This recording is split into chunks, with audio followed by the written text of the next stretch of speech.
Claire, Zao de Sagazan à 7h53.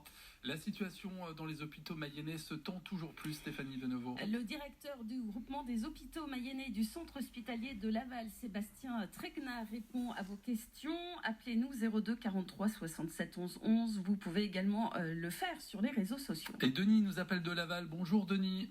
Bonjour, vous m'entendez? Oui, très bien. On vous écoute. Eh bien, écoutez, merci d'avoir passé Zao de Sagazan, parce que ça m'a décoléré un petit peu, parce que là, je suis très en colère par la situation au niveau des urgences. Ça fait presque 3 ans que ça ne fait que se dégrader. C'est ce que nous a dit Sébastien Tregna. Voilà, tout à fait. Et est-ce que vous... Alors, je n'ai pas écouté ce qu'a dit M. Tregna. Voilà.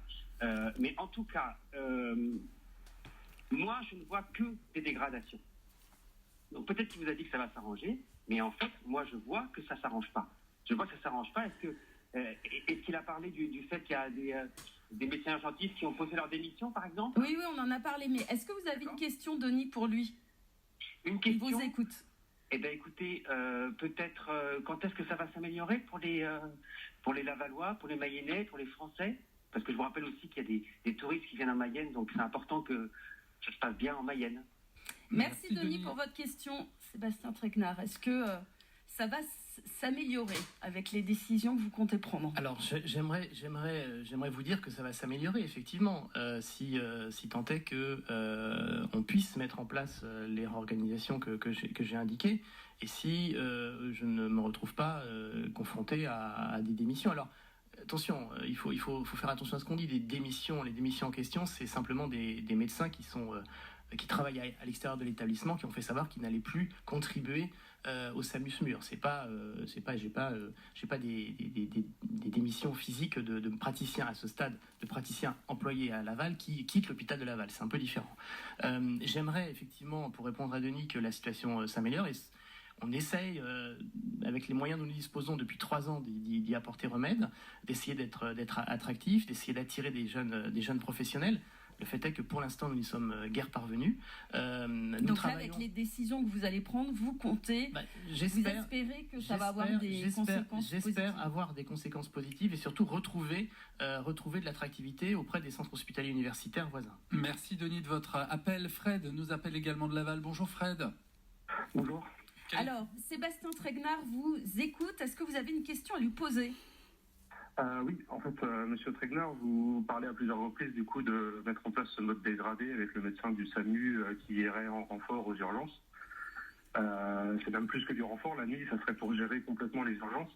Et vous dites à plusieurs reprises que ça se pratique dans plusieurs établissements. J'aimerais bien savoir lesquels.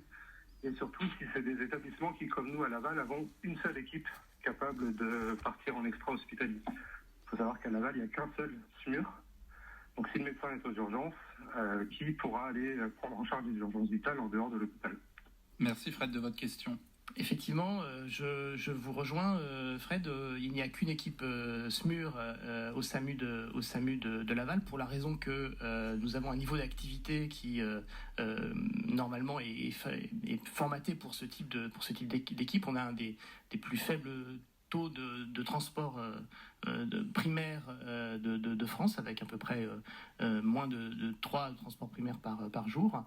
Donc, j'estime que ça laisse du temps. Ça se pratique où? Alors ça se pratique, écoutez, un exemple. Je peux vous donner l'exemple qu'effectivement au centre hospitalier de Nord-Mayenne et au centre hospitalier de Château-Gontier, quand le médecin... Mais hors département.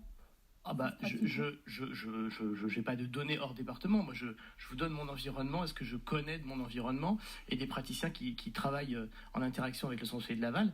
C'est comme ça que ça se pratique. Donc, oui, effectivement, c'est pas une situation idéale, mais l'intérêt que j'y vois, c'est d'essayer de faire en sorte que la charge la plus lourde de travail, qui est celle de prendre en charge les urgences et l'accueil des urgences des patients mayennais et lavallois, soit relativement bien répartie entre les praticiens. Merci beaucoup Sébastien Tregna d'avoir répondu aux questions de nos auditeurs.